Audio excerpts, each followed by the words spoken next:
Whoa, buddy. Put that thing back in its holster. We haven't gone anywhere. I don't understand.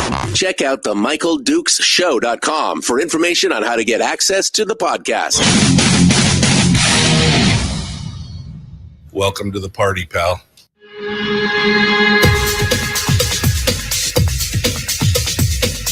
The Michael Dukes Show. The greed and the entitlement is astounding to me. What more could you want from a low-budget radio program? This is a dumpster fire. That was just BS. It is time to get a new perspective. We know just what you need, and we've got just the cure. Open wide and prepare for a steaming hot cup of freedom. I just don't fathom it. The Michael Dukes Show, streaming live across the world. This thing on. Good morning and welcome to the program. It is the Michael Dukes Show, broadcasting live across the state of Alaska on this, your favorite radio station and or translator, and around the world at michaeldukeshow.com on the internet. Hello. It's morning already. I just laid my head down and we're here. We're here. Oh, wow. What a morning. What a morning. Good morning and welcome to the program. The final show of this week of the Michael Dukes Show. If you've not been listening to the show this week and you were expecting us to be around on tomorrow's show, that is not the case. We are going to be on hiatus tomorrow and Monday. Tomorrow and Monday, we're going to be taking a bit of a bit of a break, and we will be returning to the airwaves on Tuesday for Brad Keithley and Chris Story, and that final week, that final run up into the primary and the special general on August the 16th, my birthday. So what a birthday present. Nobody could ask for that for sure. So welcome to the program today. We've got I'm gonna try and make it good for you today, no matter what. Oh man, I slept through like 2 alarms and hit the snooze button one too many times this morning. So it was my son's birthday yesterday. So first of all, happy birthday, Timothy. But he's got a new job and he came home super late. So I stayed up to wish him a happy birthday and to do presents and cake and everything. And this morning is a little slow. Let's just put it, well, a little low. Can you tell? That's the good choice right there. Anyway, so good morning and welcome to it. Today on the program, let me just stop beating around the bush. Today on the program, we've got a couple good guests and some discussions ahead. This morning, we're going to we're gonna lighten it up, go a little local. We might do some news and some good news. But I do know for sure we're going to be talking with my friend Kathy Diamond, who is the brand spanking new executive director for the Yukon Quest sled dog race, and they got a big thing going on this weekend. And I told her, well, I'm going on vacation, so if you want to talk about this, today's the day. And she's going to be joining us this morning in hour one. We're going to have a conversation with her. Probably a short conversation. I don't imagine it's going to be a long conversation, but we will get the full details of what she's got going on and everything that's happening with the Quest for this coming year.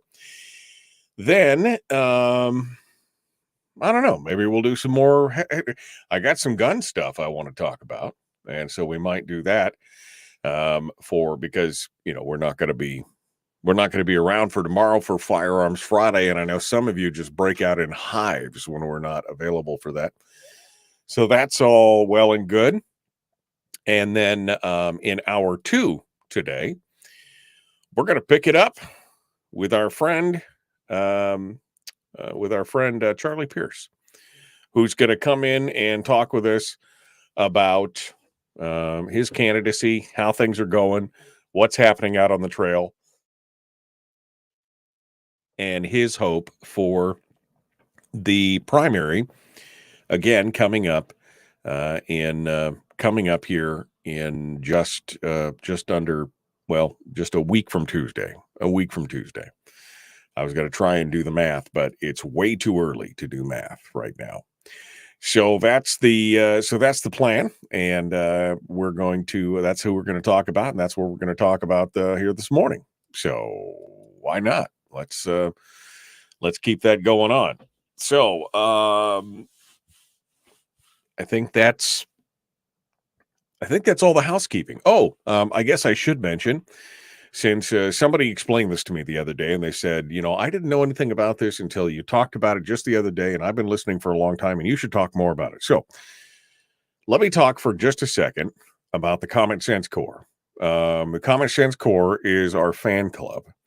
It's a fan club that financially benefits the show. And what I mean by that is every member of the Common Sense Corps goes to Patreon, and they basically subscribe to the show for $3 a month, $5 a month, $10 a month. There's a bunch of different levels in there. You could choose and for how long. If you want to do it for a month or 2 months or a year or whatever, you could do it all at once. And every dollar that's in there goes to help benefit the show in a variety of ways. Most importantly, and not to the radio listeners so much, but to those who like to listen to on the internet or who are in an area where the station or the show does not play on a radio station, they like to hear and watch and listen to the show on the stream, on the Facebook, on the YouTube.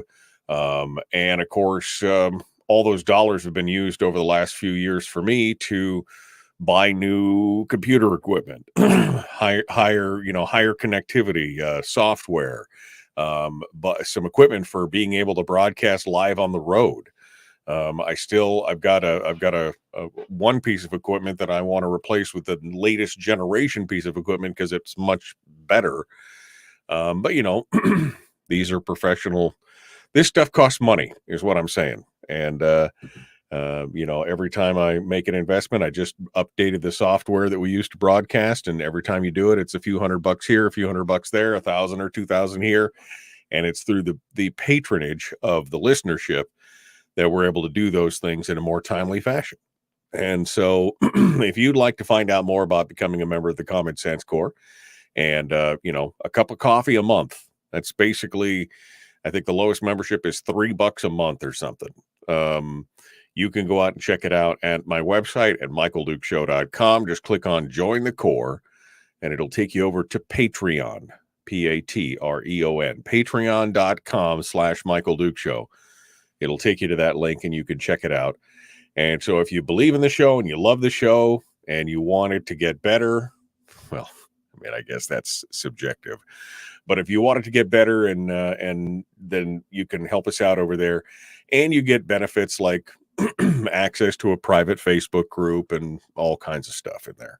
Swag, coffee mugs, t-shirts. I'm wearing my new t-shirt today again. I mean, how arrogant is it wearing a t-shirt with your own beard on it that says the Michael Duke Show? I don't know. I just call it shameless self-promotion. But somebody once said to me, but it's kind of ballsy wearing a t-shirt with your own face and name on it. But hey, I guess that's how it is. So anyway, go ahead and check it out. michaeldukeshow.com. Just click on Join the Core. All right. Well, I got a couple headlines that just jumped out at me this morning. And so I want to at least throw those out there. The folks in the Anchorage area are about to suffer, apparently, another challenge. The Anchorage School District is suffering from a bus driver shortage. 2 weeks ahead of school, and they are 75 bus drivers short of meeting the operational needs for transportation. 75. This is not just like a half a dozen drivers. 75 drivers that they just don't have the problem, the people to fill. The driver shortage could trigger temporary suspension of school bus routes. They said that they have received very few applications for bus driver positions over the summer. The positions are open for both full-time and part-time work. They sent a message out to parents in order to alert them, but also to see if any of them wanted to drive. They included in the email a link to the bus driver application and the transportation department's page for all the latest information.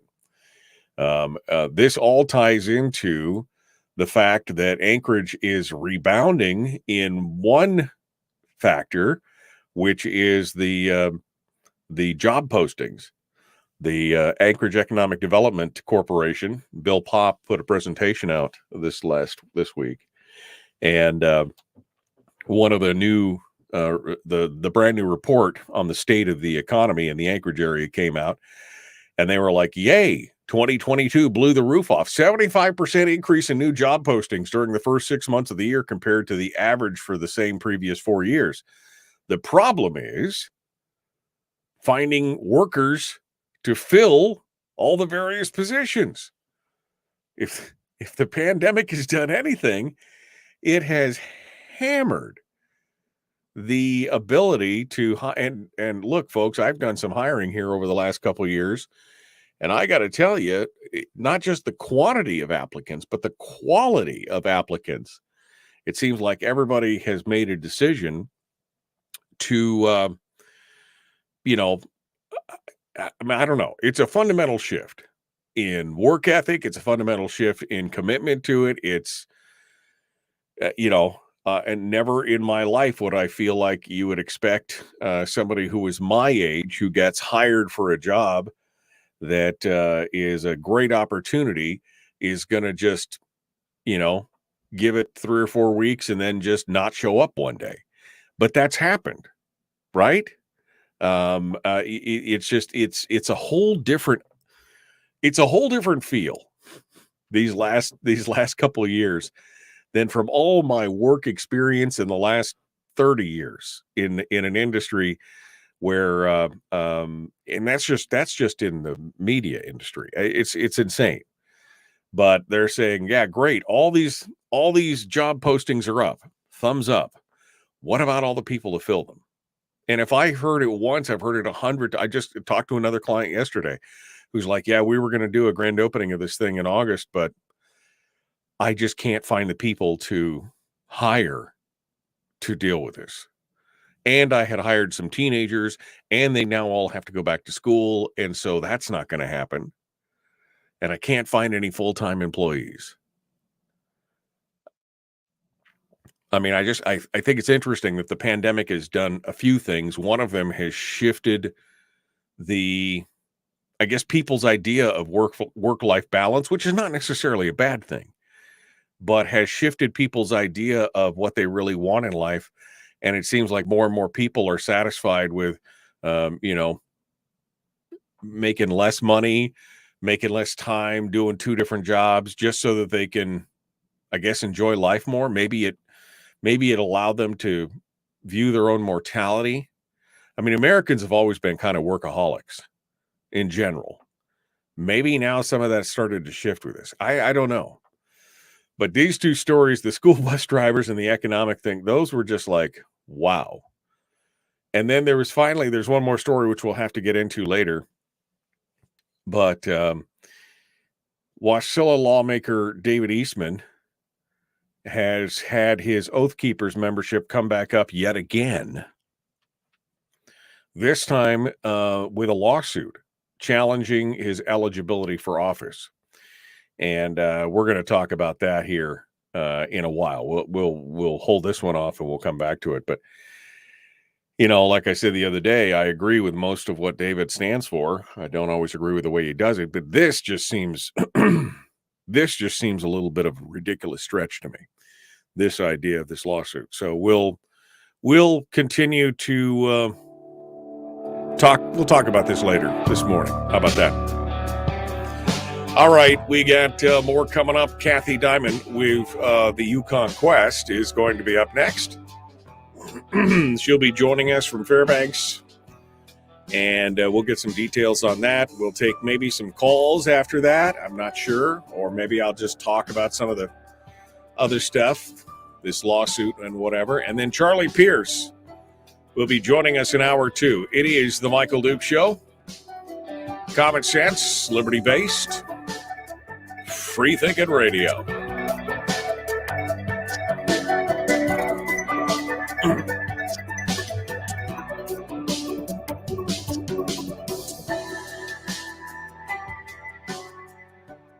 We're broadcasting live through a series of tubes, allowing all of these entities to provide streaming stuff going on the internet. Well, it's kind of hard to explain. Sorry. Streaming live every weekday morning on Facebook Live and MichaelDukesShow.com.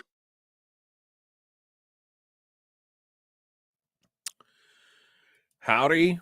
How are you guys doing this morning? I'm just saying hi to Kathy, who's about to join us here in a minute. We're going to get to her in just a hot second. And my God, I'm a whoop puppy this morning. I stayed up to nearly midnight last night waiting on my son and wishing him a happy birthday. And I'm like, oh yeah, no problem. I can do that. Oh my goodness.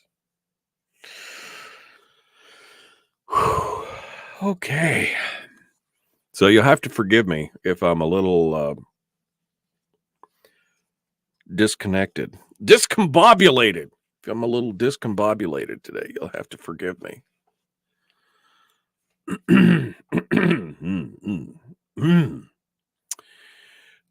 Reason number 743 to homeschool. Thank you, Terry.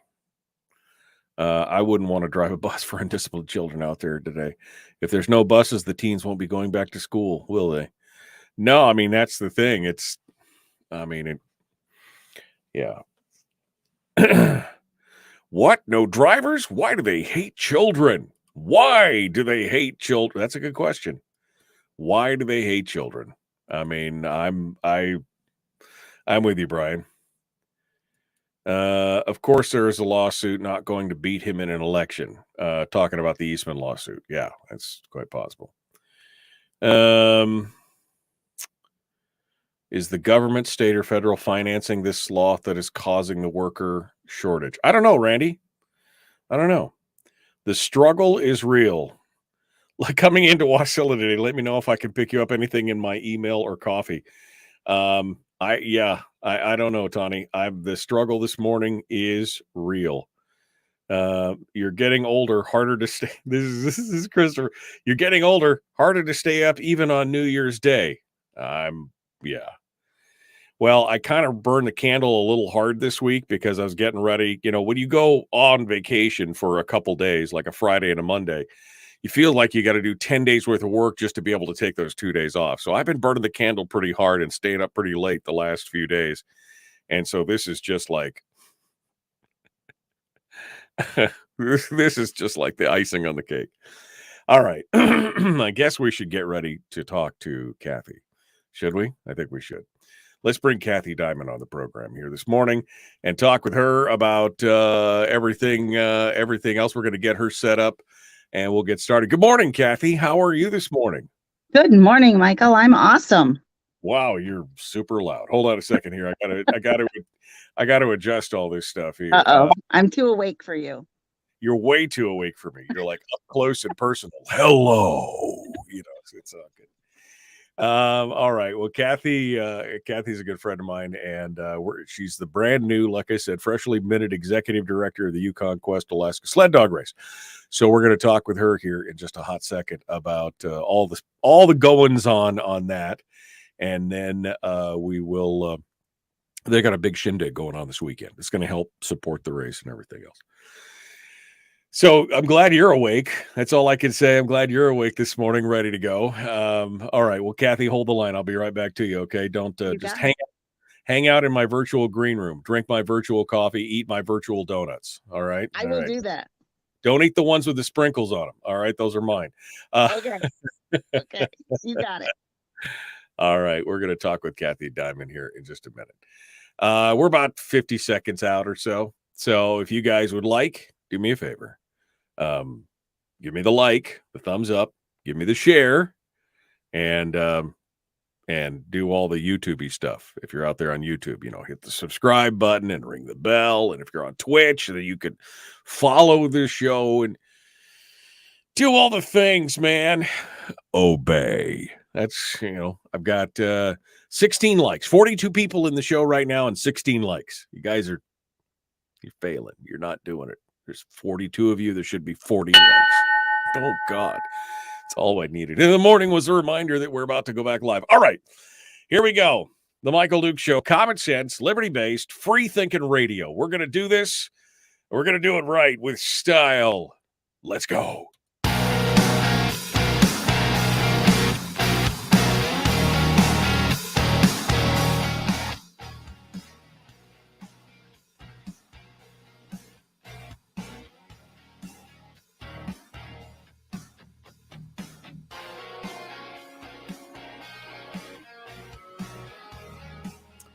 All right, welcome back to the program. Hello and good morning to you.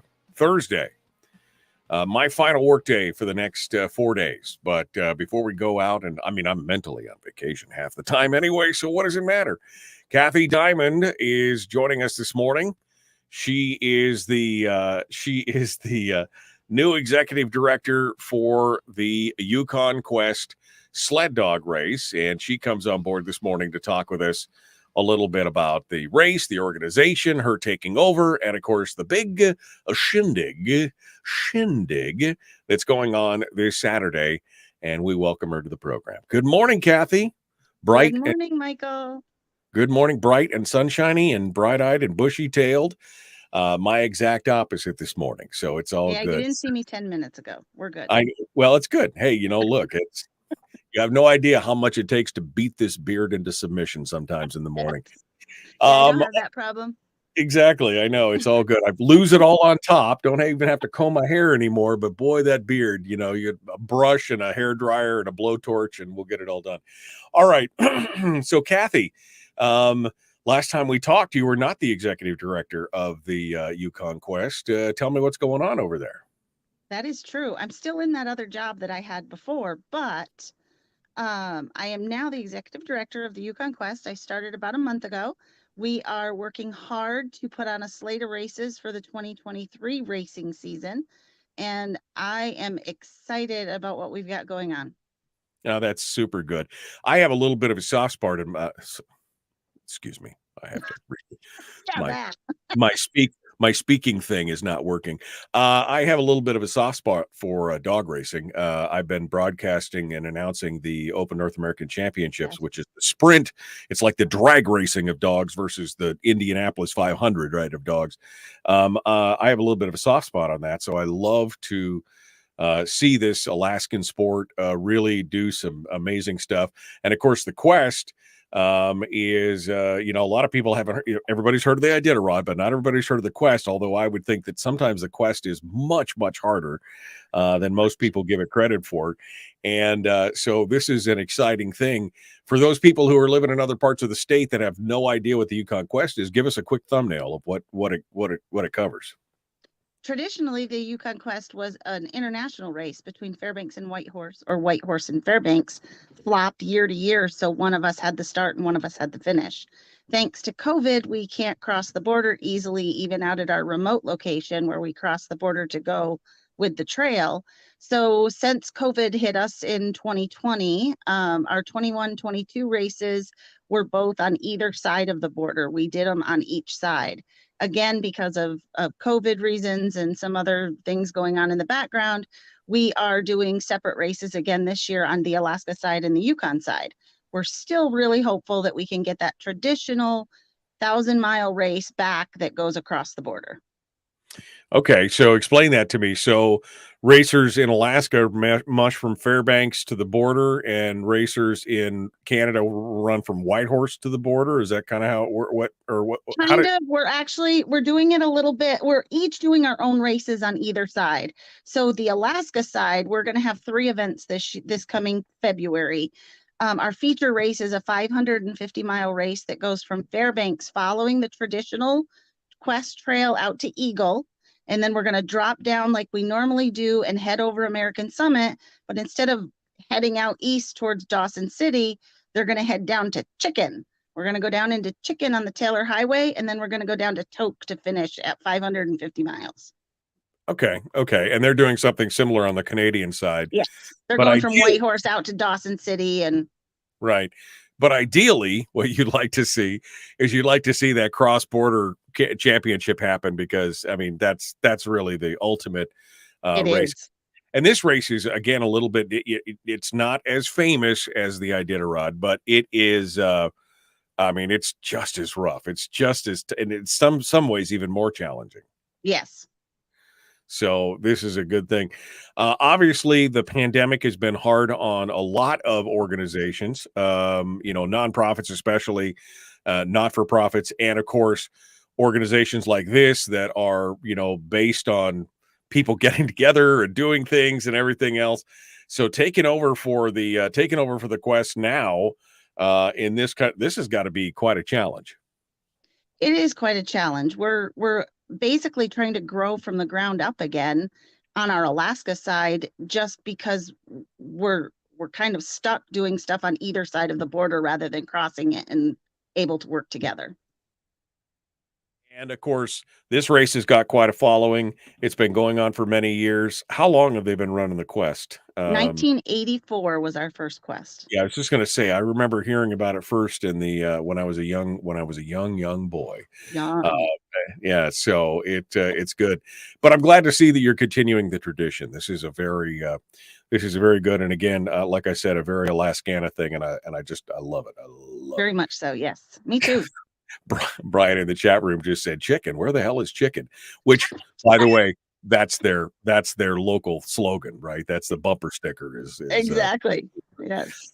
All right. Well, Kathy, you guys are looking for some help from the community. Yes. As you know, as always, this is a very community-driven sport and a very community-driven organization.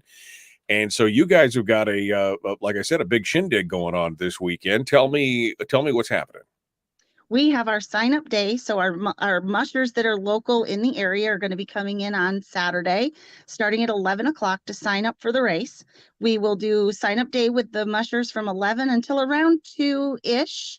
Of course, we'll still take all sign-ups as they come in. That's not a problem. We're doing this little shindig to get them there, because we have some awesome incentive prizes for the mushers that sign up for the 550, the feature race.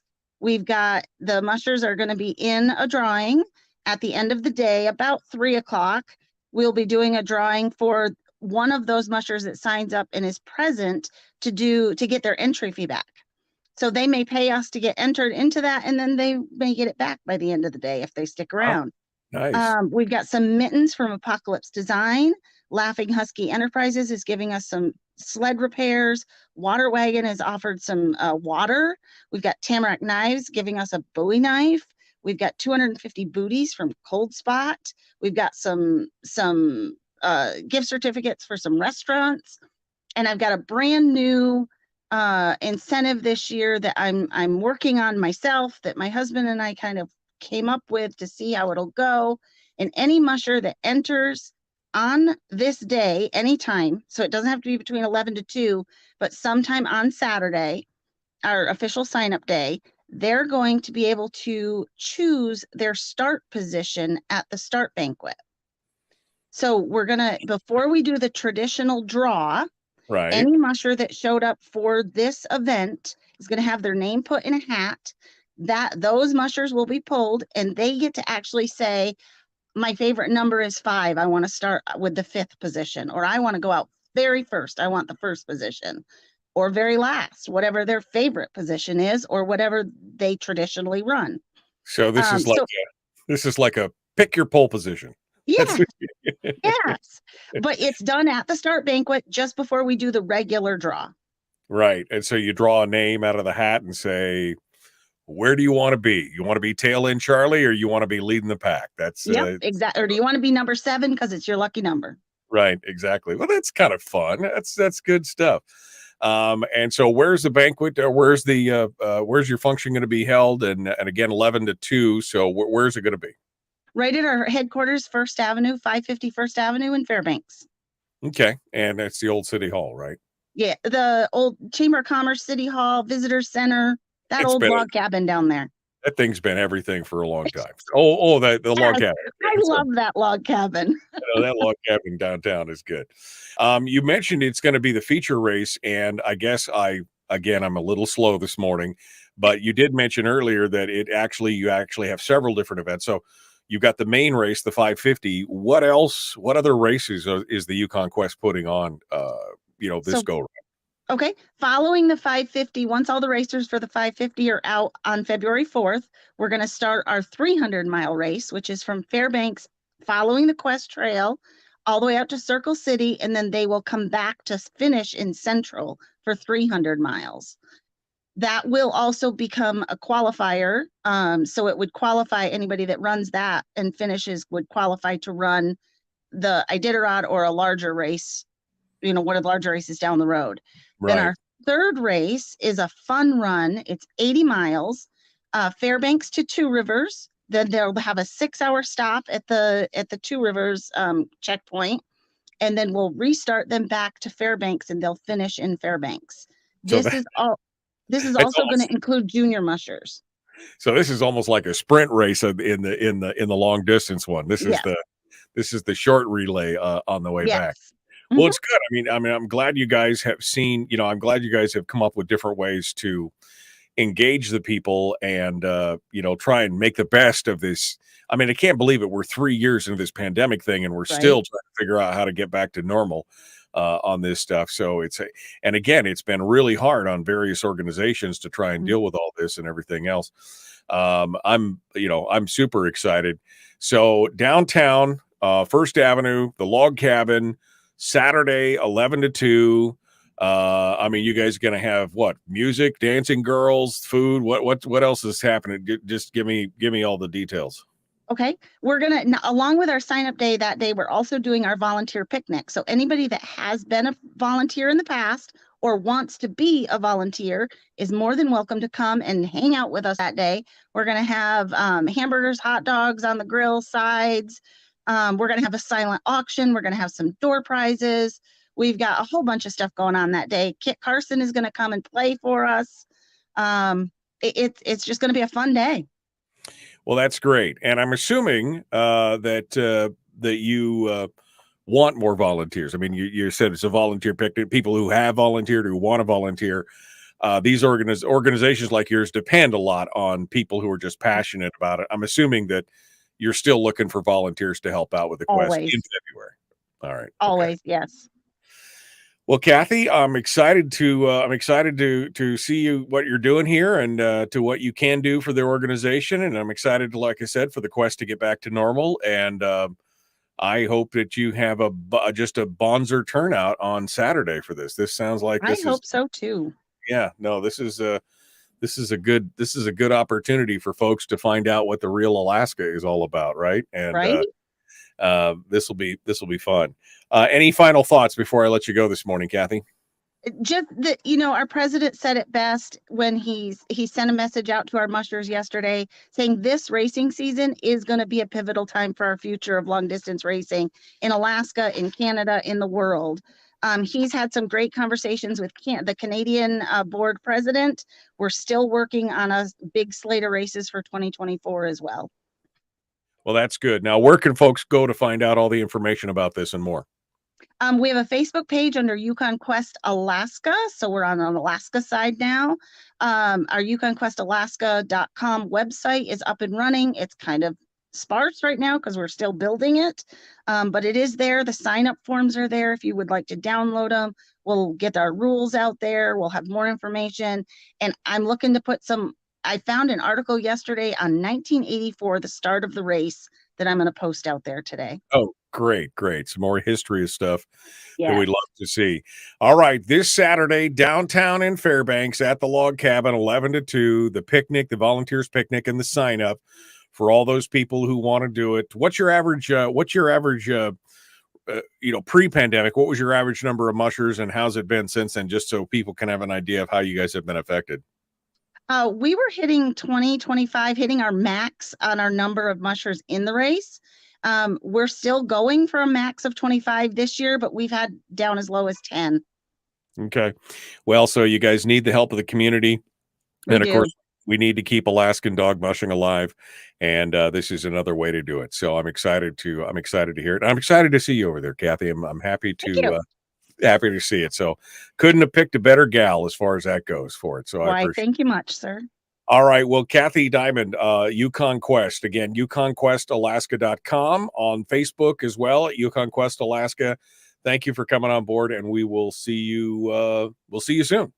Sounds good. Thank you, Michael. All right, folks. We are coming up against the break. We got more coming up. We're going to be jumping back into this with I don't know what. I really don't. I think maybe we'll talk about some firearms stuff since we're not going to be here tomorrow for Firearms Friday. Let's take this break and we'll be back. How about that? We got Charlie Pierce coming up in hour 2. Whew. The Michael Duke Show, common sense, liberty-based, free-thinking radio.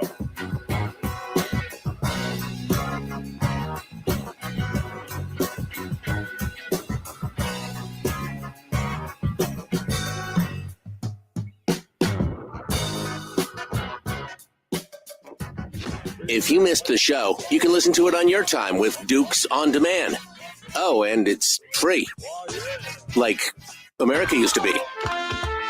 Streaming live every weekday morning on Facebook Live and MichaelDukesShow.com. Okay. Wait a second. I don't know what this means. What does this mean, Rick? Man, you're going to mess up my schedule. Are you talking about me? Are you talking about me being gone for a couple days?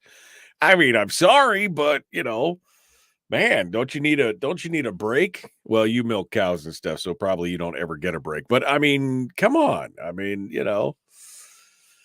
I need I got stuff I need to do. I need a break just so that I don't break stuff and hurt people. That's kind of my thing right now. So I don't lose my mind. I need to get, it's funny. I was just talking about it the other day. Normally by this time of year, I've been down to my adopted hometown of Homer. I've been down there probably at least I think my wife and I had said 3 or 4 times. I think we've already, but probably 3 times this time of year, because we usually go like 4 or 5 times a year. But we have not been down to Homer once this year. So this will be a good good opportunity. Has anyone seen Dunleavy here in Facebook? Or is that Fairbanks? I'm not sure what he's running for office, but you don't see him in Facebook at all. Yeah, no, it's like he's running a stealth campaign or something. Won't answer a questionnaire, doesn't come out, hasn't really put out anything as far as, campaign ads or anything else. It's like this assumption that he's just going to get it. Which I don't know. I don't know. Let's see. The cows don't give their milk without their dukes. Ask Care in the chat. She's asking Rick. It's Care over on YouTube. The cows don't give milk without their dukes? Maybe. I don't know. Rick will find out. They may not give their milk if I'm not there to sweet talk them. Oh, Bessie, you're such a good cow. You're such a good cow. Give me some milk. All right. I hope you make it through this travesty. All right. There is a contingent.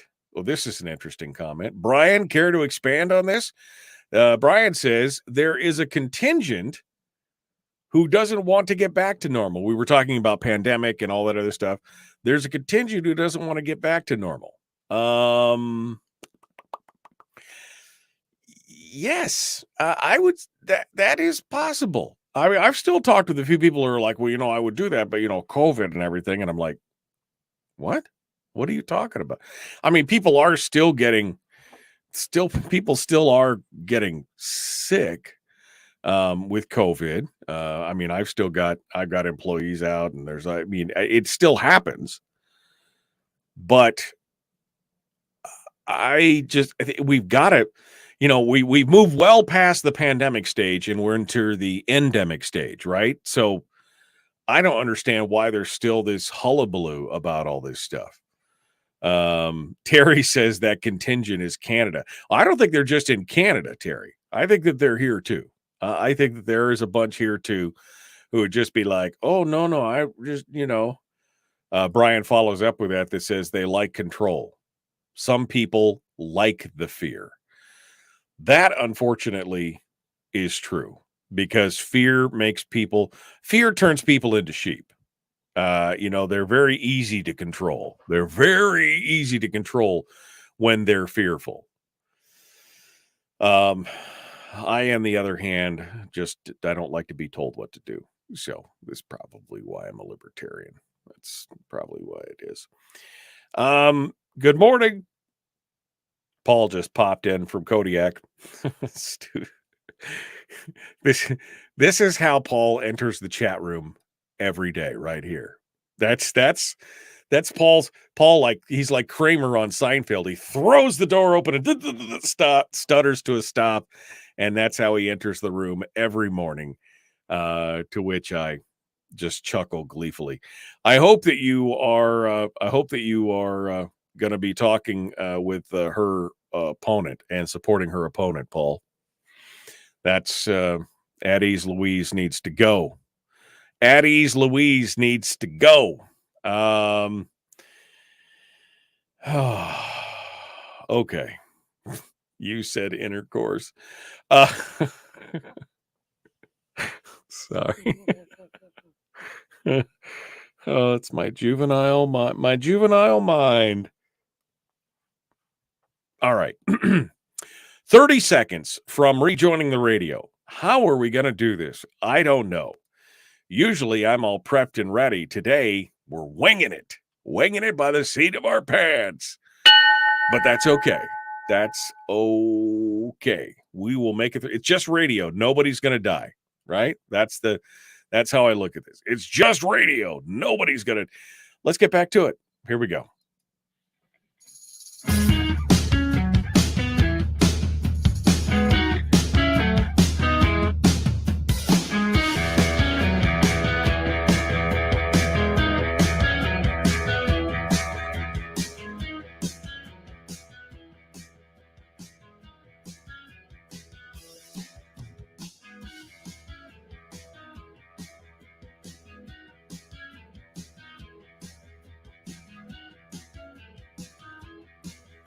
Okay.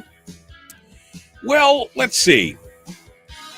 Since we're not going to be here on Friday, tomorrow, we're not going to be here Wednesday, but really more importantly tomorrow, because I know that what will happen is for people who have not been paying attention and have not been hearing about me talking about being on hiatus and on vacation for a couple days, I will inevitably, I'm going to have to put my phone on silent because I inevitably will get the text messages and the phone calls and everything else at 6:10 tomorrow morning saying, where is my Firearms Friday and why are you not on the, where are you?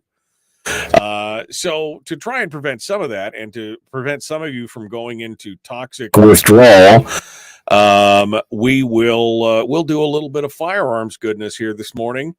And we'll talk a little bit about some of the stuff related to the Second Amendment. How about that? Which means, which means that we're going to have to take some phone calls. Oh, I wasn't quite ready for that. Were you? We're gonna take some phone calls, and we will jump into it here and see what you guys have to say. You want to hear about the Eastman thing? Somebody in the chat room just said they want to hear about the Eastman lawsuit. I'll talk about that here in a second. Well, I guess I'll talk about that here first because I know as soon as I get into the firearm stuff, I'm not gonna stop. So I guess we'll talk about the Eastman thing first. But I'm gonna open up the phone lines for those of you who want to sound off and want to get your firearms stuff on here to begin with. We can do that, and I'm happy to jump into that. So we can start there. Let me go over, and I guess we'll talk about this Eastman thing real quick. Which, by the way, I think is completely ridiculous. I mean, I don't like the way that David Eastman does business. I agree with his positions, but I don't like the way that he does business. But I think this, quite honestly, is just stupid. David Eastman, again, being challenged in court in the eligibility for the eligibility department. Randall Kowalski, who's a name that many people in the Valley will recognize, aided by the civil rights firm Northern Justice Project, filed a suit at Anchorage Superior Court last Friday, saying in an illegal complaint that Eastman's membership in the Oath Keepers violates the disloyalty clause of the Alaska Constitution. This is all being reported, by the way, in the ADN from James Brooks over at the Alaska Beacon. Attorney Savannah Fletcher, who's representing Kowalski, says that she intends to request a preliminary injunction seeking to have Eastman removed as a candidate in this year's legislative election due to ineligibility. Now, of course, unless you've been living under a rock, you've heard that there are members of Oath Keepers, including its founders, who have been charged with by the federal government with a seditious conspiracy. Now, Eastman was in D.C. in the protest, but he has not been linked to anything. He's not been linked to entering the building or any of the violence or anything else. There have been similar lawsuits in other states that turned out to be unsuccessful, but those relied on federal law and the U.S. Constitution. The Alaska Constitution's disloyalty clause has never been cited in a court challenge. Earlier this year, state legislators did question whether it conflicts with the rights of free speech. Kowalski's statement said, I think the takeaway is, what is our level of tolerance? What are we going to allow from our candidates or representatives? Are we going to allow full-blown communists, jihad folks, fascists, particularly those that are supporting the overthrow of the government? I guess it's time to find out, which I think is just hyperbolic at this point. Like I said, I don't agree with the way a lot of the things that David does or the way that he does them. But at the same time, you're talking about, I mean, I interviewed people for Oath Keepers 12 years ago, 15 years ago. And they were an organization dedicated to upholding the Constitution. I mean, that's where their name came from. They were Oath Keepers. They'd taken an oath to uphold and defend the Constitution. And that's the direction they were. Now, it seems like that organization has drifted far afield from where they started. But I would have supported them. I could have very easily given them money back in the day. That doesn't mean that I would agree with everything they're doing right now. It's just like, again, you It's like giving money to the NRA. You could be giving money to the NRA today. They might not be doing things that you're super excited about. You know what I mean? So definitely a thing. Eastman didn't have any comment because he had just heard about the lawsuit. They had not been served. Apparently, the state of Alaska had not been served. The disloyalty clause, by the way, in case you're wondering and you've never heard about it, states that, quote, no person who advocates or who aids or belongs to any party or organization or association with which advocates the overthrow by force or violence of the United States or of the state shall be qualified to hold any public office of trust or profit under this Constitution. Now, Eastman had come under fire earlier in the legislature for this, but the legislature took no action. And in fact, I think that Laddie Shaw, who is, I don't think anybody is going to call him unpatriotic.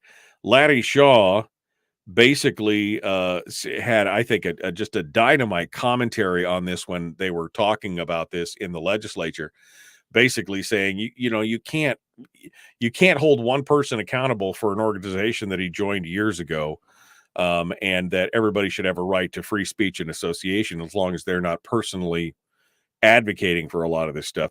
Anyway, I don't have it right in front of me, but it was a fantastic little piece. So we'll see. Now, I just think this is ridiculous. Like I said, I may not agree with Eastman. Even if I didn't believe in some of the things that he believed in, or I just think this is I think let the people decide is what I'm saying. Let the people decide. To try and arbitrarily use the courts to force him off the ballot just seems like stupidity. It really does, especially since the Department of Division of Elections, has already cleared and upheld his candidacy. There were a lot of complaints about this specifically leading up to his candidacy, and the Division of Elections said, nope, he's qualified. We'll see what's going on. Now, the question was, why did he do why is Kowalski doing this now? Why did he wait more than a month after getting the Division of Elections response? Why did he wait? And he said it took that long for him to get organized and decide to file. He said he's a former Eastman supporter. He said he's been redistricted out of Eastman's district and said he's not attempting to sway the ongoing election. He said if necessary, he'll continue his case past the election into the next legislative session because it will remain a live argument. Well, again, I'm just not a fan of this. I mean, it's your right. I guess it's your right to sue or do whatever. But it just doesn't seem like this makes a whole hell of a lot of sense. Anyway, isn't this the kind of thing that excites Eastman? Says Chris on Twitch. Yeah, I mean, I don't know. Maybe he does get a little bit of a thrill off of going out there and facing the lions in the den or whatever. I'm not sure, but here you go. This is where we're at. All right, well, I'm glad we started with the Eastman thing because now I'm out of time and I can't talk about my firearm stuff till later. Maybe we could talk about it later in the show this morning. All right, we got more coming up. Charlie Pierce is going to be joining us in just a hot minute. The Michael Duke Show continues. Your home for common sense, liberty-based, free-thinking radio. We'll be back with more here in just a moment. Don't go anywhere.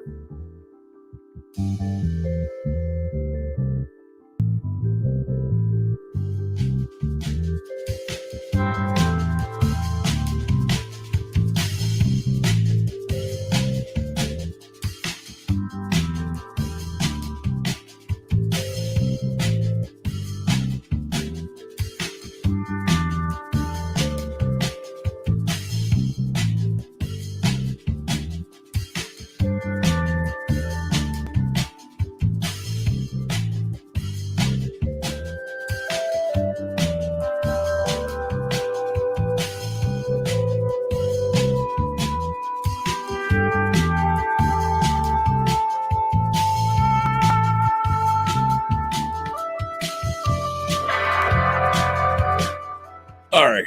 Sorry. Little housekeeping there. Housekeeping. Sorry. Oh gosh. You guys ready to do this thing? All right, we're going to be jumping in. Sarah got sued out of office. Well, that's true. I mean, those were ethics complaints, but they used it as a bludgeon to beat her out of office. That's true. It's true. True.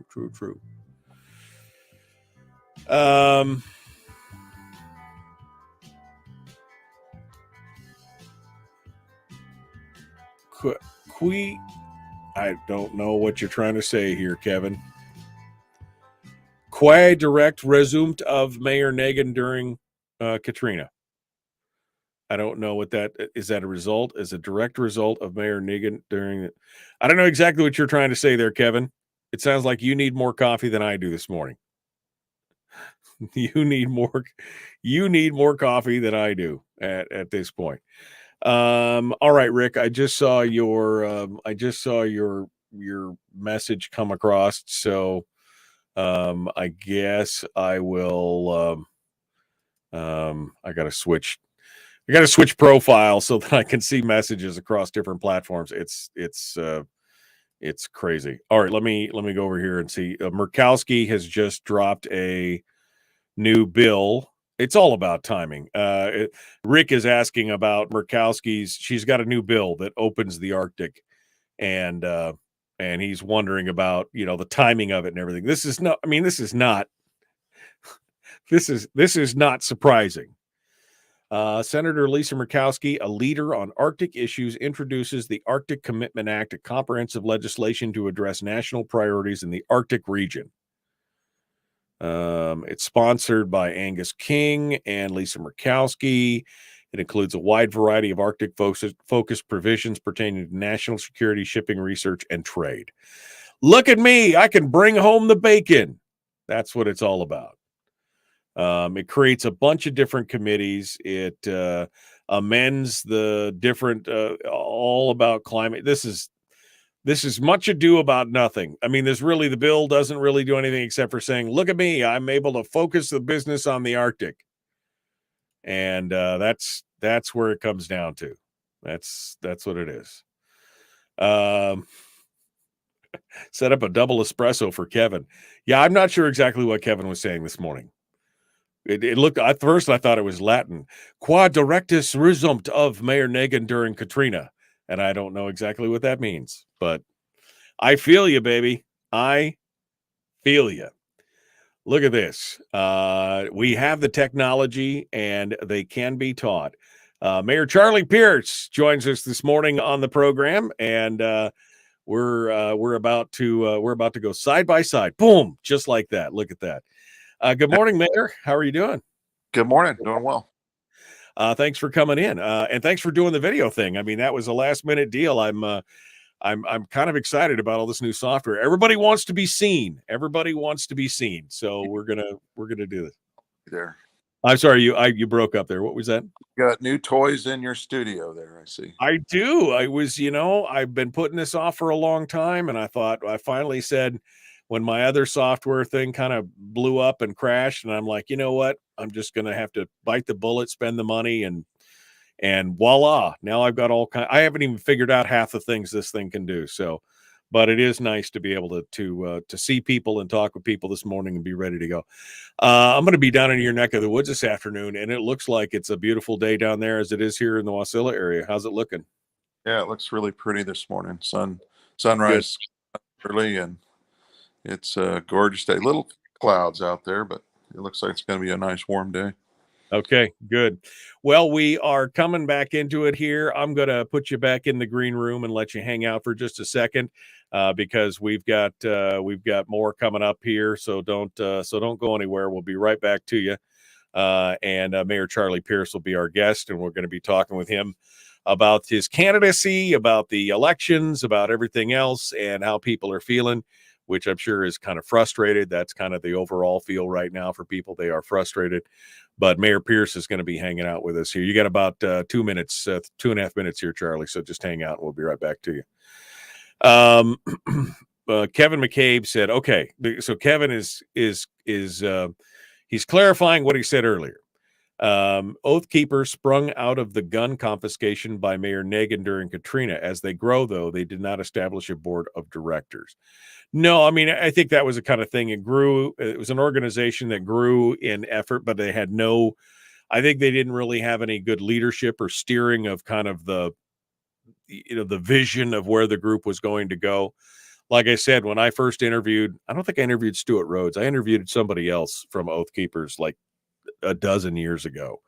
And they sounded like a pretty legit, organization that I think would, because again, that whole thing was about them wanting to uphold the Constitution. That's what it was all about. So, but I guess things change. If you're not paying attention, things change. All right, my friends, let's get back into it. We're hour 2 up right now.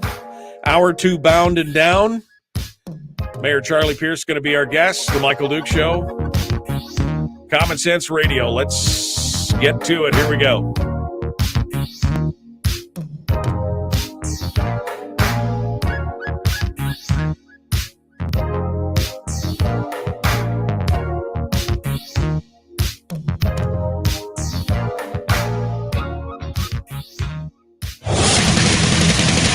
Whoa, buddy. Put that thing back in its holster. We haven't gone anywhere.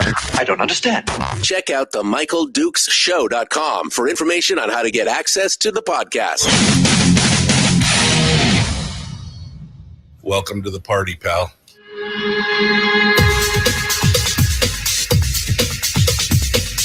The Michael Dukes Show. The greed and the entitlement is astounding to me.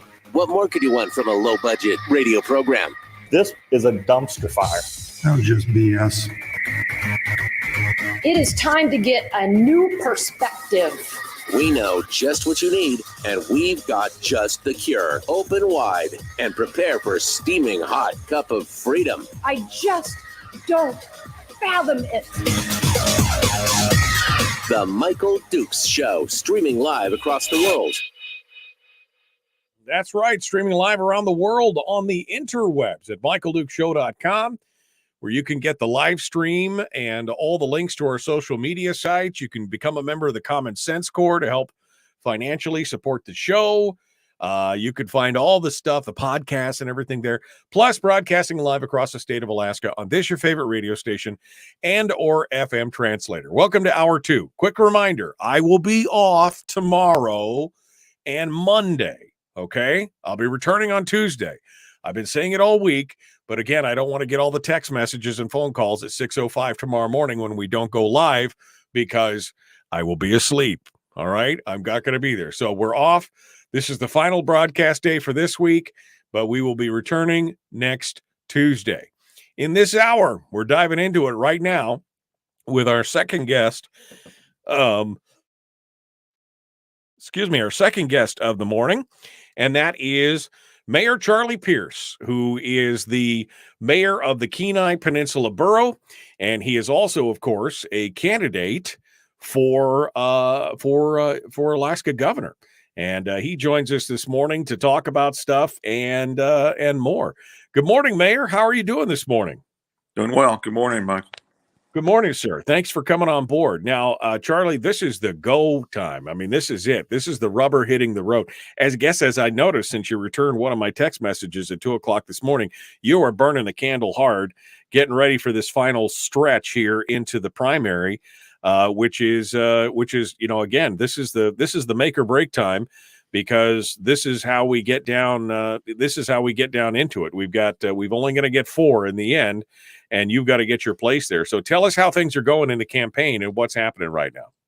Well, it's busy, and I can say that we're burning from both ends. And between Edie and I, Edie covering things north and west, and we're trying to cover the state, and it's a large state, and obviously campaign funds have restricted us as to where we could go and how far we could reach, but we're using the social media aspect and radio to reach the folks of Alaska, and hopefully some folks will hear our messages that we're a group that really would like to serve all Alaskans and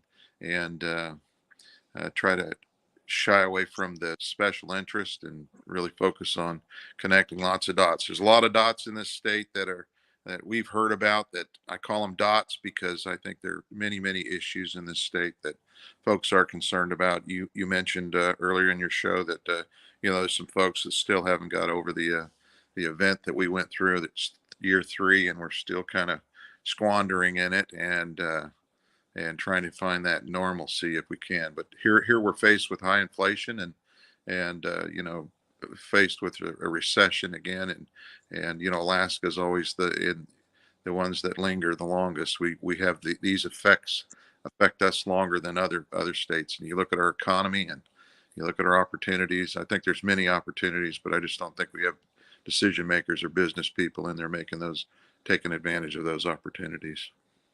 You're 100% right, and of course, you guys are at this point the David to the Goliath of some of the other candidacies here. Especially when you look at the fundraising, the legislature's refusal to take a look at funding limits and everything else has left basically the barn door open for all the special interests and everybody to shovel tons of money into this race. A race that normally would run into the low hundreds of thousands of dollars is now bumping up there, and by the time it's done, I'm sure it will be in the millions of dollars. And your fundraising has been pretty low key, all from Alaskans, all small donations. You're really you're kind of on the back end of this, trying to get caught up. How's that going? What can we do to help get more people involved and get the floodgates going a little bit here? We've stood before and many people in Alaska and shared our philosophical beliefs about where we think we can go and where we think we can take the state. And yet I think folks are kind of sitting on their dollars until after the primary, and to figure out who the final 4 will be. And then I think you'll see some major investments being made. But you're right. There's millions of dollars in a few of the folks' bank accounts that certainly they're gonna buy the commercials, and they're gonna touch your heart and your head, and they're gonna convince you that status quo is where we need to be, and more of the same. And I would say that what I would say to the folks out there, if you're listening this morning, to really think about, do you want status quo, and do you want more of the same? And I don't know that Alaska can handle another 4 years of status quo, but you get to decide. You're the constituency out there that gets to decide who your leader is. You get to select your leaders, and I love that. I respect that process, but we're going to do our best. I think that we're going to do better than most think. I think that we're excited for the 16th to come. Remember the 16th. Put it on your calendars and vote for one. There's 10 of us running for governor, and you get to vote for one of us. And the 4 top vote getters go to the general election, and then you get to rank us. So it's complicated. I know there's been a lot of confusion. Tonight at the Borough Building at 6:00, there's Ben Carpenter's going to be there, and he's going to be going over some of the rules and some of the strategies to rank choice voting, and I plan to be there and try to listen and learn as well. But yeah, no, it is, I think it can be taught. It obviously can be figured out, but especially people who are not up to speed, who don't pay attention to politics all the time and do that, they're the ones that are going to be kind of caught short in this, because they will be surprised. They will be like, what is this? I don't understand. We saw the disenfranchisement of voters in the mail-in election upwards of coming up on 9, 10, 11%, which experts like Dr. Fred Van Bennekom and others have said that's pretty standard for ranked choice voting. You're going to see a lot more of that come down, where people are going to have their ballots disqualified and everything. So this is a very complex issue. So let's talk just for a second here about ranked choice voting. Obviously, it's the law of the land. I think it was passed a little bit disingenuously because I work in radio, of course, so I saw all the commercials come down that talked about ranked choice voting. And I will tell you that 80% of the commercials did not talk about the ranked choice voting component at all. All it talked about was, do you want to get dark money out of politics? Eliminate dark money. And it was just like, it was this constant drip, drip, drip of that. And everybody I talked to that actually voted for it said, yeah, we were just voting to get dark money out. And when I explained to them what happened, they were like, well, that's not what I was voting for. So do you think people are going to be surprised? And do you think this is going to lead to a hue and cry to repeal it when it's all said and done? I think it will be repealed, and I hope that it will be. I certainly didn't vote for it, and I haven't had anybody admit to me on the campaign trail that they voted for it as well. So I don't know who voted for it and how it passed, but dark money, you look at dark money and you look at the contributions that are being made right now into this state. You look at there are hundreds of thousands of dollars that are going to candidates. And if you think there's not a quid pro quo behind all of those dollars, what I've said is Alaska's for rent. We're a cheap date, and we're allowing the folks that live very comfortably elsewhere to make investments in Alaska and tell us how to live and how to they influence the decision makers that we're electing. And so think about that, Alaskans. Do you want your independence? Do you want a natural resource development? Do you want more oil in your pipeline? Do you want the environmentalists to kind of stand down and allow some of these projects that we need in order to thrive as a state to actually take place? If you want those things, then think about what's happening in this state. You're right, dark money. I call it dark money.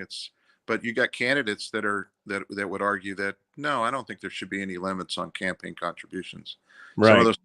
Some of those candidates are running today, and but they're getting large dollars. I mean, you go around, you look at it's the money that they're buying, and what really perplexes me is that if you look at the performance records of the individuals that are all running, all of us that are running, look at the performance records of those individuals and ask yourself why you would reelect an administration that has yet to produce and yet to actually accomplish anything. I think one of my greatest accomplishments as an individual, as a person, is protecting the hearts and heads of the people that lived on the Kenai Peninsula during the pandemic.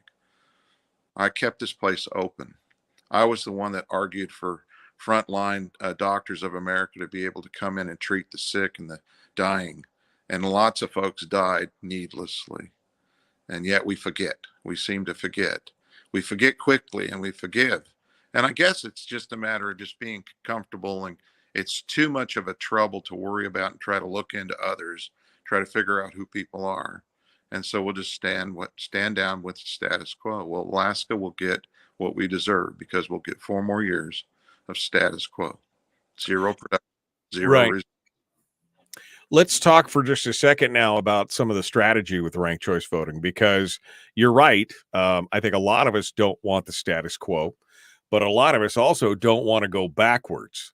And so let's just fast forward past the primary here and make some assumptions. Let's assume that you make it into the top 4. And there are people out there who are just like, I'm going to vote for one and that's it. I'm done. I'm going to vote for Charlie. I'm going to vote for one and done. But really, the strategy behind ranked, it's going to take some strategic thinking to make this work. And so both for people who are pro Dunleavy and people who are pro Pierce, there's going to have to be a meeting of the minds in the middle to say that it should be anybody but the blue at this point, because you're right. I'm not a fan of going on as we have and doing the same thing that we've done over the last 4 years, but I'm also not a fan of going backwards to 5 years ago and having another Walker administration or to the unknown of a Guerra administration. So we really need to talk a little bit about ranking the red. And that means that even picking a Charlie Pierce as number 1 is good, but you can't leave the rest of them blank. You've got to be able to pick a Dunleavy or maybe a write-in Republican or a write-in Libertarian versus ranking any of the blue.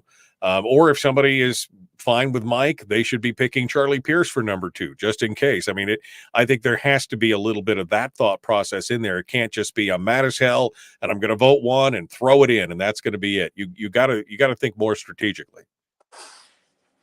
I agree with you, and I would say that I'll go to the event tonight, and I'll hold my comments on what we should do and what we recommend folks do until after the primary.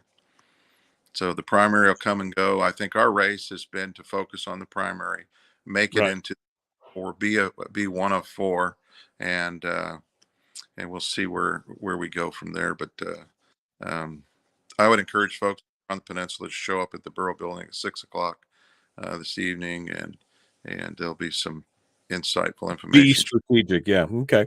Well, good. Well, we'll get a little bit of that, and hopefully folks show up tonight. Charlie, we're up against the break here. I'm going to keep you for one more segment. I know you got a lot of things going on and you've been working hard. So we'll be right back to you. Folks, we got to go. We're coming up on the break. We're going to continue in just a moment. Charlie Pierce is our guest. We're going to talk with him about what his constituency is saying. We're going to talk with him about this push, this final push into the this next week. We got about 8, 9, 10 days now. We'll talk with him about that and what differentiates him from some of the other folks who are in the bottom end of the governor's race for the primary. We'll see what separates him out, and we will be back. Don't go anywhere. The Michael Duke Show continues. It is your home for common sense, liberty-based, free thinking radio.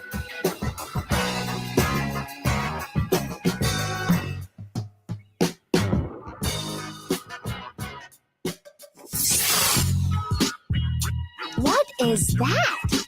Common sense. Regularly heard on American radio. Michael Duke Show. Radio.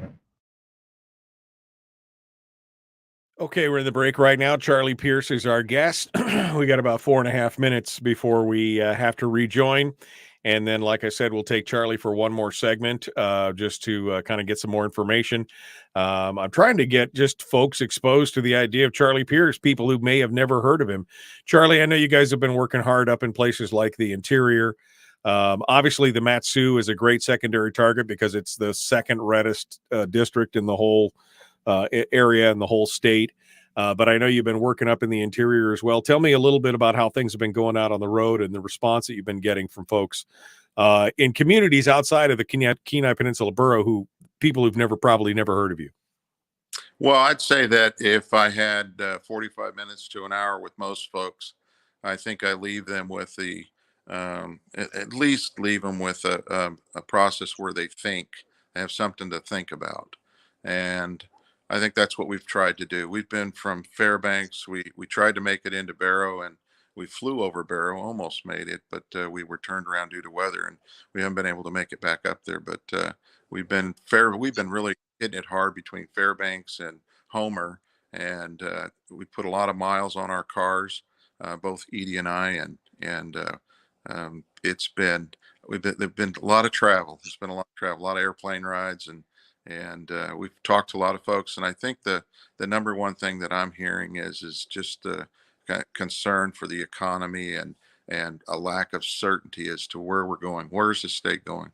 Where's our fiscal policy? Where's the resolve for the PFD? Where's the decision makers that can actually come in the room and make a decision related to these things instead of talking about it and continuing to talk about it? Let's have some resolve and let's fix some things so that people have some certainty. You want to get back to normalcy.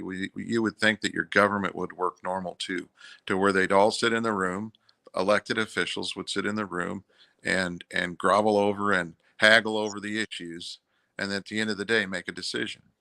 But what we've done is pick that decision. That we've avoided making these tough decisions, and we have to make them. Alaska's strapped. If you think for a second that we're going to have capital investment in our state from everywhere else in the world without a fiscal policy, without some certainty, without some discipline in our budgets, you're kidding yourself. It's not going to happen. Not going to happen. And we've been told several times that it needs to happen and it can happen. And we were told it was going to happen. And right. It hasn't happened. It's interesting. Somebody asked earlier, where's the governor? We haven't seen him anywhere. He's refusing to answer questions on questionnaires.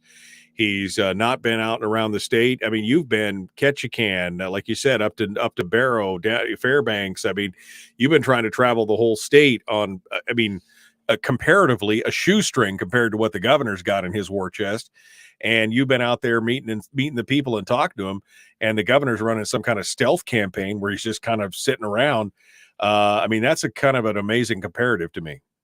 It's working for him. If you look at the polls, if you believe in polls, he's pulling 40%. So he's sitting there. I think that if you look at the ranked choice process, if you were a Bill Walker or a Les Guerra, you'd probably look at me as an individual that actually helps our governor get reelected through ranked choice process. But if they take me out and remove me, and they have no, it removes the benefit of the governor, and it creates some viable certainty that the Bill Walker campaign can actually move forward. And Right. Again, I really I like all of the people that are running. I respect all the people that are running, and I've run a clean campaign, and I plan to continue to run a clean campaign. I'm not going to go in the trenches, but I, I I sense that I got a big target on my back, and I'm feeling some pressure, and That's when you know you're doing something right. When you well, know, the tomatoes only hit you in the head when you stick your head up above the crowd. I'm getting a little bit. I'm getting at the table, right? Yep. All right. Well, hold the line, Charlie. We're jumping back into it. Folks, like and share this video, like and follow the show page, do the YouTube things on the other side if you're on YouTube instead of Facebook, but you can all share the show. Let's get back to it. Here we go.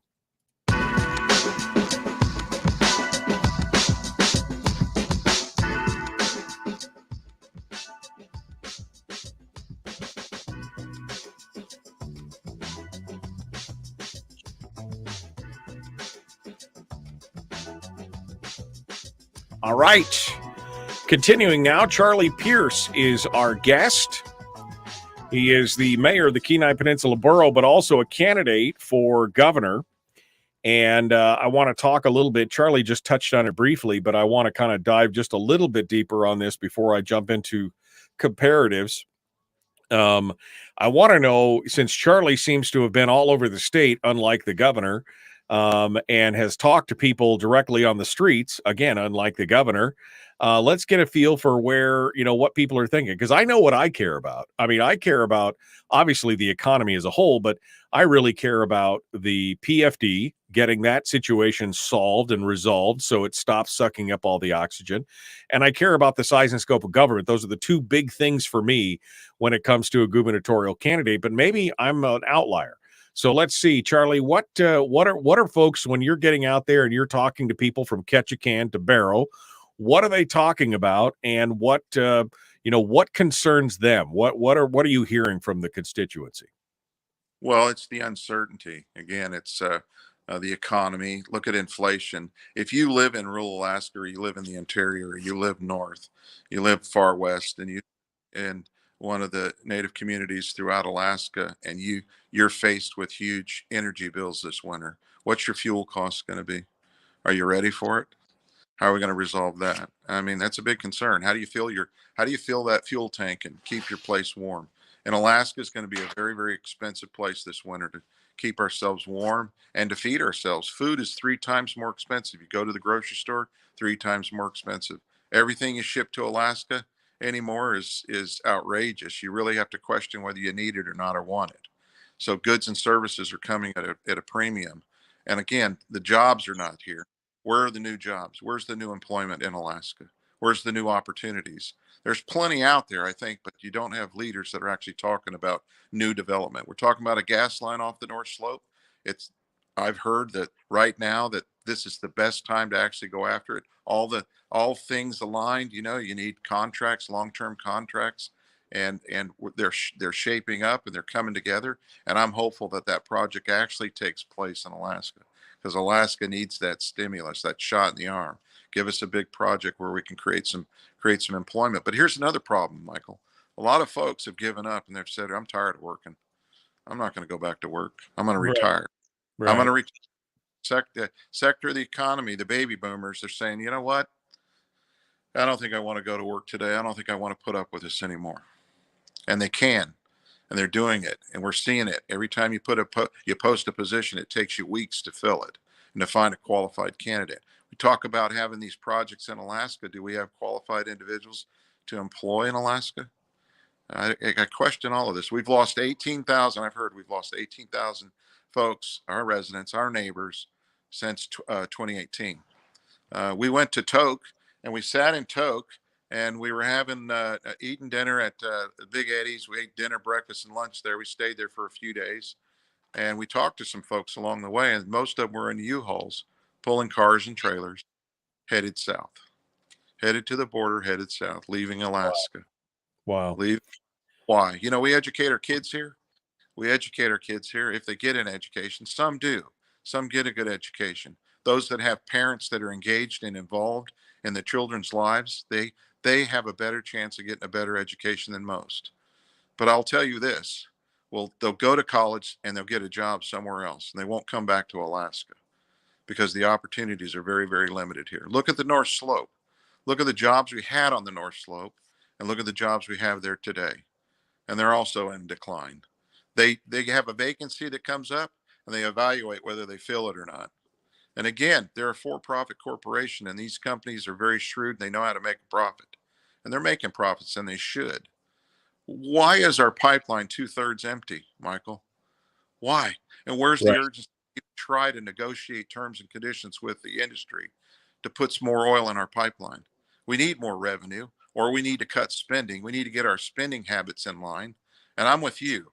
I'm with you. I think we got layers and layers and layers of government that we don't need. If you look at the university, they got layers and layers. You know, the governor went in and cut the university.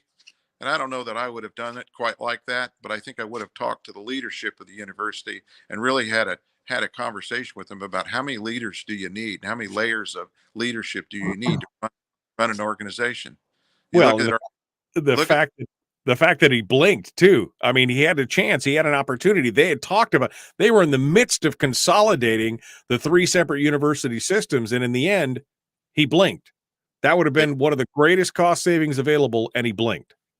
They refunded them, put their funding back, and then they shut down the reorganization ideas. It changed the reorganization ideas. Again, it's back to having some efficiencies along the way, right? Right. Small, right. efficient. But yet that's the one thing that's growing in Alaska. If there's any business, there's 2 businesses that are growing in Alaska. It's government and marijuana shops. Yeah. That's kind of a statement right there, isn't it? Go figure. And I would rather see some added value to the oil that we produce, maybe have a petrochemical plant. Why don't we build a small petrochemical plant, start building some added value, building some products, put some oil in cans and sell it, you know? And our mining industry, every time you want to go mine, they put more regulations. We were in Tok, we talked to a number of miners, and they showed us their sites, and they showed us the permitting process, and they showed what's changed in the last year and all the restrictions that are being placed on them. You know what these restrictions do? They kill the opportunity for business to thrive. Yeah. And that's exactly what they're trying to do in Alaska. They're trying to choke us out. And I don't know why they would do this to us. Why do we do? Well, it's the nature of bureaucracy, right, Charlie? I mean, that's the thing. The nature of, it's the nature of bureaucracy is to grow. That's right. Go back to those campaign contributions and go and look at who's paying the dollars, who's putting up the dollars, and what decisions they're influencing after the fact. And they're doing it very quietly. It's happening while we sleep. And where's the results? I'm sitting back waiting for some results.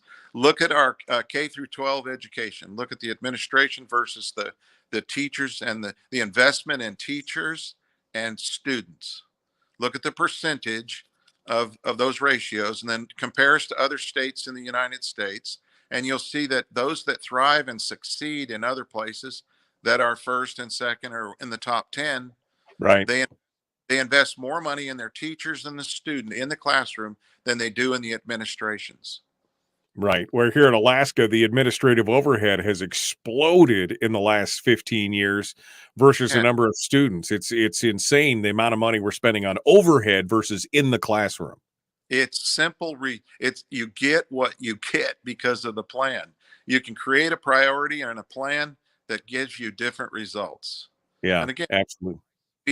I speak from a logic, a point of logic, and I think all too often there's lots of discussion going on around politics, and we get in the weeds and we get lost, and it Right. becomes so overwhelming that we just give up. I think people Yeah. just give. Well, and that's the other part of the ranked choice voting thing is I think a lot of people will be so frustrated that just be like, "Oh, I can't, I can't deal with it." And that I think that's another problem that we'll have to deal with for sure. One of the reasons why I wanted to bring Charlie back on, of course, is to expose more people to Charlie Pierce. I think it's kind of a foregone conclusion that we're going to have a top three, so we're trying to fill that fourth position in the primary coming up in just over a week. But Charlie's got to get into that fourth place position. You have one candidate that has been that's kind of in your ballpark, and that is Christopher Kirka. And I want to talk real quick about differentiation. I want to talk about some of the differences between you and Chris Kirka, and where you stand, and where are you putting yourself on this scale, and what makes you different, so that people know why they should be voting for Charlie Pierce on the 16th.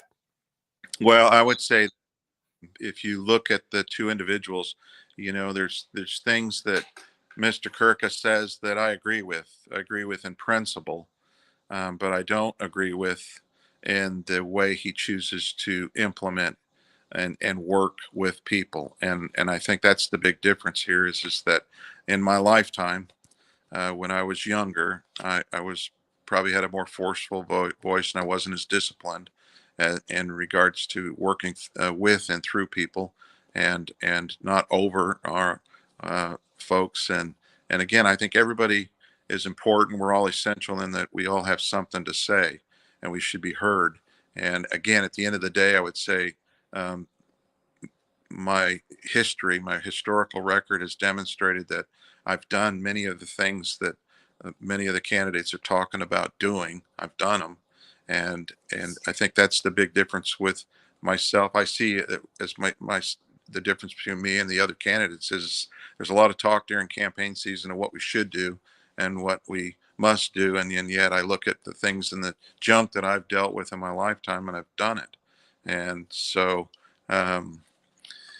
yeah, I'm not a real far right extremist. I'm not over there. I just I'm more of a um, I'd like to think that I lead by example, and I lead through the experiences I've had in my life, and I think the results that I've demonstrated results, and so I would say those are the differences. But again, I wish him the best of luck. I commonly thank him for helping me with my campaign.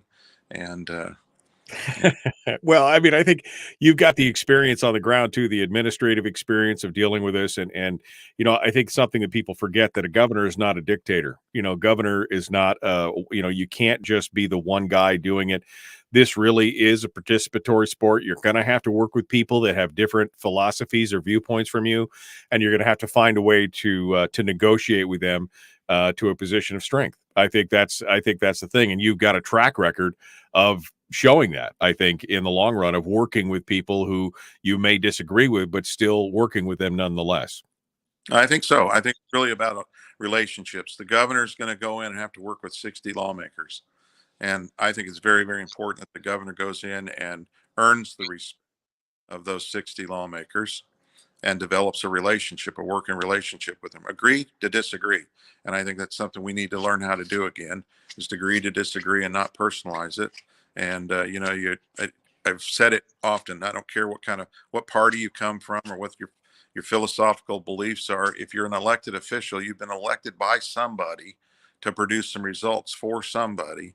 And I would like to think that our 60 lawmakers that go to Juneau could work as expeditiously in the first 10 days of the session that they do in the last 10 days of the session. And Right. maybe throughout the whole session, if they worked as aggressively as they do in the last 10 days, then we'd probably imagine what we could get done, and we could get out of there probably in 60 days. And Right.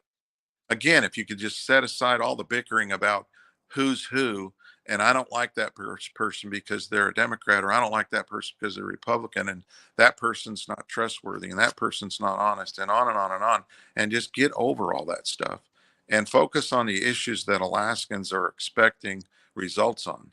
You mentioned the PFD. We've been haggling on that for 6 years, and we haven't done anything else.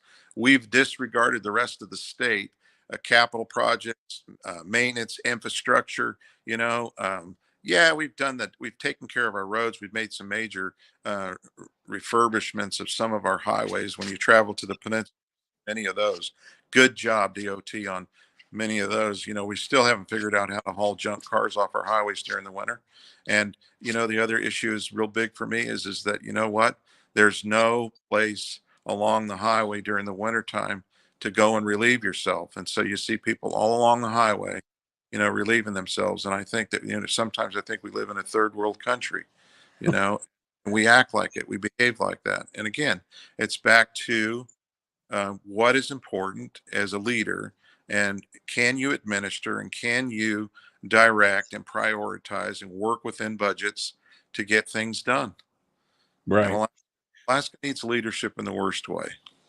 Charlie Pierce is our guest candidate for governor. He's the borough mayor of the Kenai Peninsula.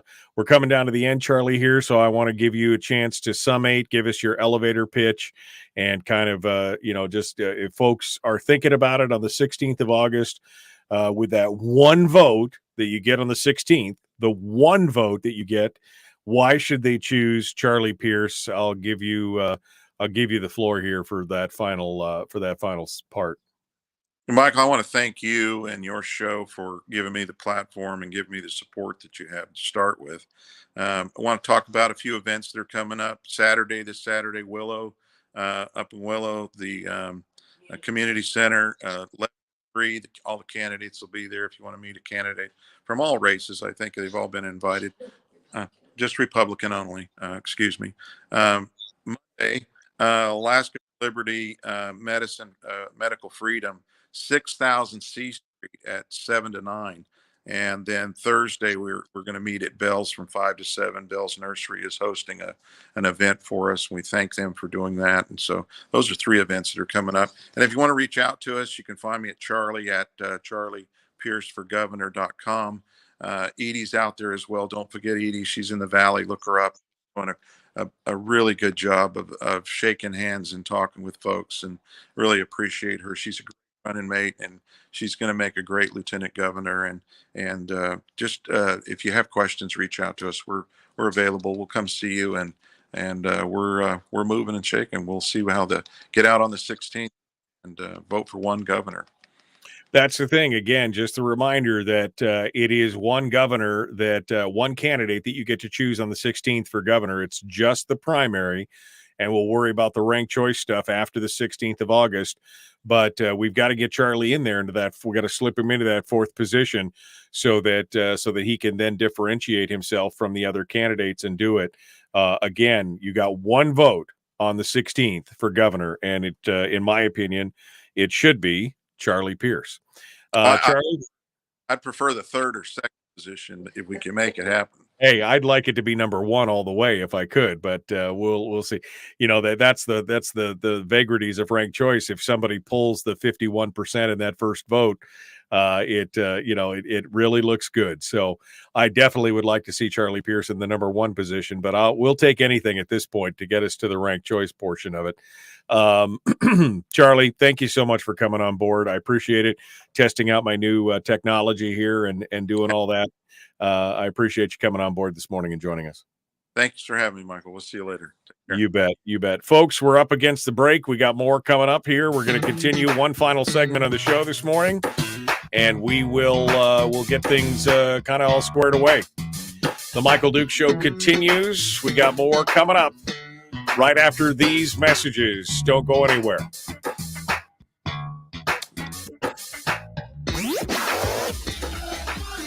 Our light, our guide, and our trusted friend. Michael Duke Show. All right.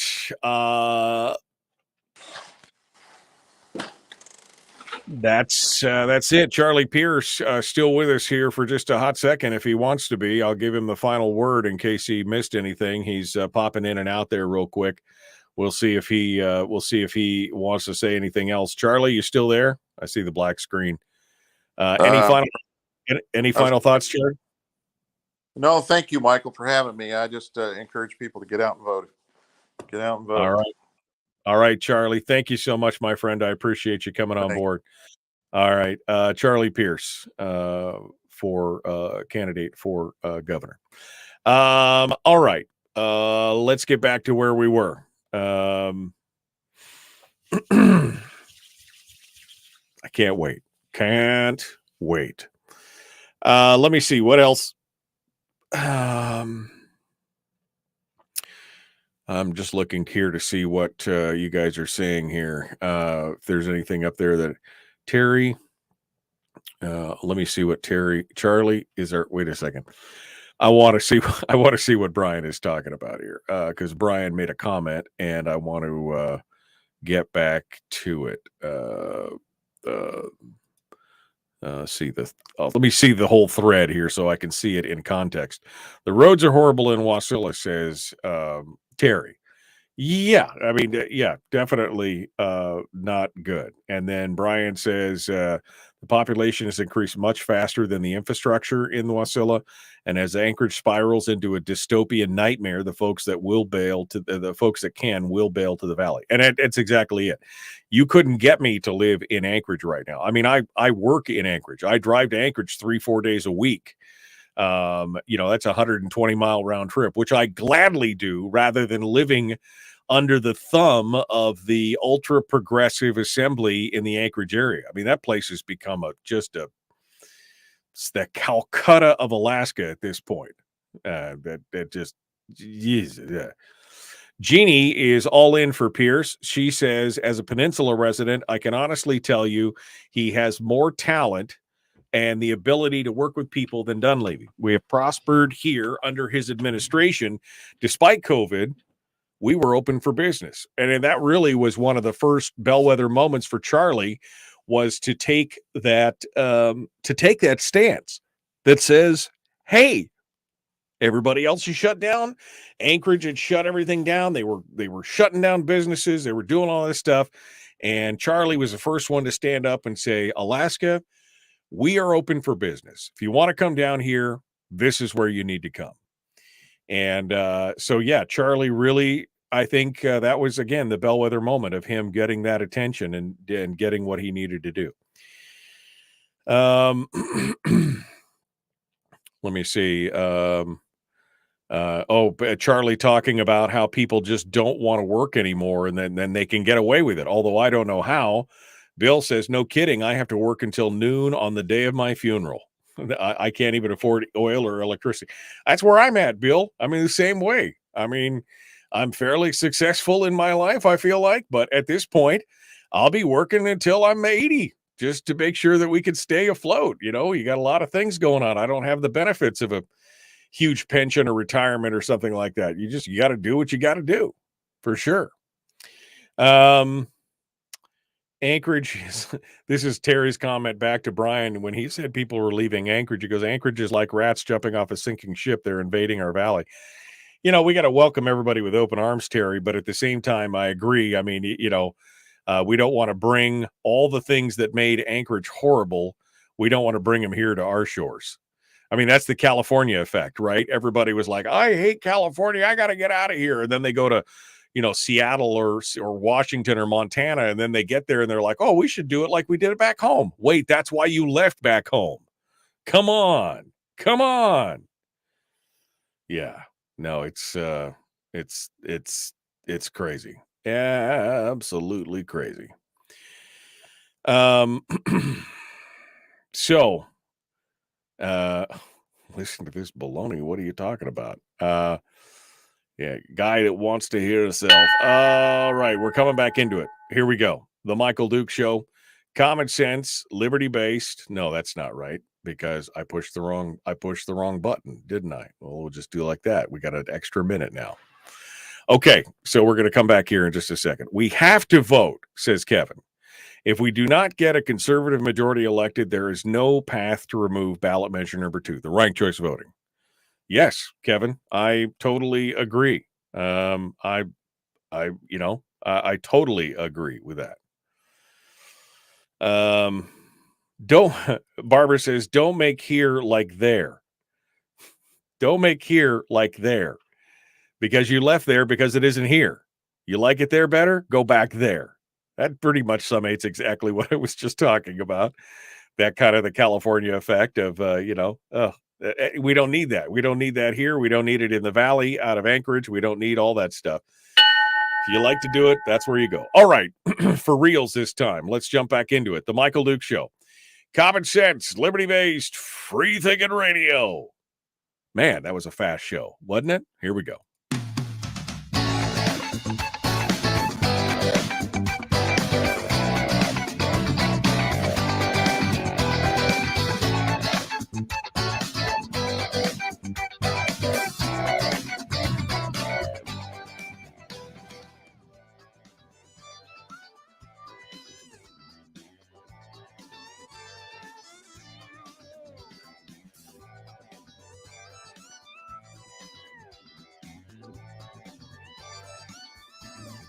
All right. We are ready to go. One final segment here of the program. One final segment ready to rock and roll. So what do? Well, let's turn back to the phone lines one more time, and we will we'll start there. Let's start off with the phone calls. 907-433-3150. This hour of the program being brought to you by our friends at Satellite West. Whatever your communications need, satellite, cellular, pigeon carrier, whatever it is, they can get you hooked up over at satellitewest.com. Stop over there and check it out and get with their professional people in the communications business, satellitewest.com. Let's I'm going to open up the phone lines and get your thoughts on things. And we can talk about the governor's race. We can talk about any of the other things that we've chatted about here this morning. Let's break into it, though, and get your thoughts on how everything is supposed to go. 907-433-3150. I just had one person join on the call, so we'll talk to them first. But we do have 3 lines open if you would like to sound off. Now is the time to do it. Let's go over here. Good morning. Who's this? Where are you calling from? Good morning, Michael. This is Carlene in Kodiak. Well, good morning, Carlene. How are things on the Emerald Isle? Excellent, Michael. Excellent. You had a program on August 1st, and you discussed the voting for the primary, and the callers called in, and a woman that worked for the polls also called in, and it was so simple. So I went in and I voted. Right. Absentee ballot. And it was really easy. The only thing is that it then needed to be, the lady was going to put it in the mail and mail it to Anchorage, I think. So what was important to me was Kelly Shabaka and gentleman Charlie Pierce. That's what got me there. I had called the Division of Elections in April or May to see about if the Dominion machines were still here, and they were. Mm-hmm. And so I told them why I did not vote in the last 2 elections, and I was reluctant to vote in this one, except that she told me that one person, one legislator won by 1 vote. So they did a recount and the person won by 1 vote. They did the recount again and the person won by 1 vote. So she let me know how important it is. But most of all, my main thing was to get there to vote for Mayor Pierce and Kelly Shabaka. Yeah, no, I agree. I mean, every person's vote is important. We have seen legislative votes be decided by one, but the LeBon race, with that one disputed vote at the end, put Bart LeBon in the seat versus Kathy Dodge up in Fairbanks for that for that legislative race. We've seen it time and time again where one vote can make the difference. So you're right. Just Carlene, just don't get weary in well doing. You've got to go out there. You've got to vote. Thank goodness it was easy for you, and I'm glad you made it through. Hopefully our discussions on it made it clear, clear for you and gave you some insight onto that. I definitely appreciate you calling in. Thank you, Carlene. Sure. Okay, let's go on to the next call here this morning. Good morning. Who's this? Where are you calling from? The Kenai Peninsula. Okay, what's up here? What's Hey, on your mind? Are you there? I'm here. Are you there? Go ahead. Hello. Okay. Yeah. I just wanted to say that, people have signed up to get a ballot from home and they have not received them yet. And so this one couple that don't drive and they signed up to get one from home, they got a thing in the mail saying they needed to apply again, which they've already applied. And they said they have to have it in by the 6th, to get their absentee ballot by home. Right. And so I think they should have already had them. Yeah, no, absolutely. And I don't know when they're going to mail them out, Well, they said they obviously sent out a notice that said you need to apply again. So they obviously got the first application. What's going on? I mean, why, what's the reason why they need to apply again, I guess is my question. I know. And it's a little card and they have all their information on there. And it's just, they just want me to tape the corner. And I was just like, this is so strange. It had all the information typed on there and everything. It didn't have their, the things you're supposed to put on there, their date of birth or your last 4 of your social. It didn't have that on there, but they were asking those questions. And so people that are elderly are not getting by mail, their absentee ballot that has requested it. Right.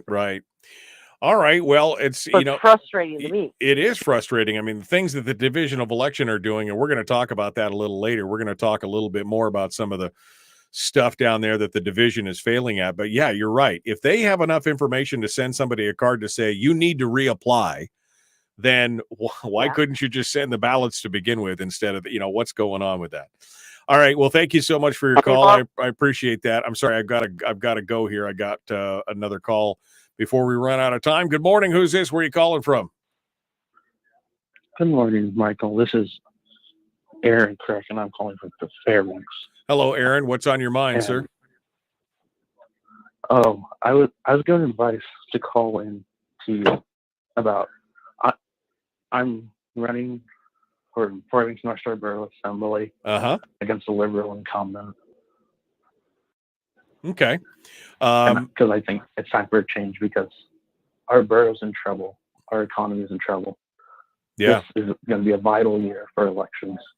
Absolutely. I'll tell you what, since we've only got about 60 seconds here, why don't you send me an email, me@michaeldukeshow.com, or go to my website, michaeldukeshow.com, and contact me there, and we'll get you scheduled for an interview for the assembly race. Okay. Okay. All right. I appreciate that. Thank you, Aaron, for calling in this morning, and we'll get some more information from you in the future, and we'll bring you back. All right. That takes us to the end. This really is the fastest 2 hours in radio. It really, really is. We're out of time. Sun is shining. I'm on vacation. In 1 minute and 30 seconds, I'm on vacation. So I hope you guys have a great weekend. Again, don't forget, I will be gone tomorrow and Monday. The show will be on hiatus. Don't forget that. All right? I hope you have a great weekend. I hope you enjoy yourself. And, I just want you to be kind to one another. I want you to love one another. And I want you to live well. Live well. We will see you guys on Tuesday. Yeah, baby. The Michael Duke Show. Common Sense Radio.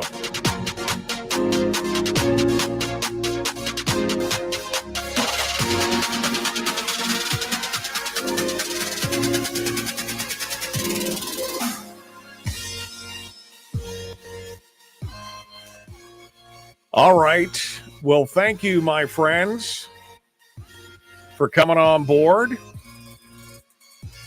I appreciate you guys being part of the show today, and you know, hanging out with us and all that stuff. We look forward to seeing you when I return on Tuesday. Again, be safe and have a great weekend. Enjoy the summer that we have left. And don't forget to get ready to vote a week from Tuesday. Love one another. Be kind. Live well. We'll see you guys on Tuesday. Have a great weekend.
We've shed our terrestrial radio skin, and now we are slimy lizard internet people. It's the Michael Duke Show.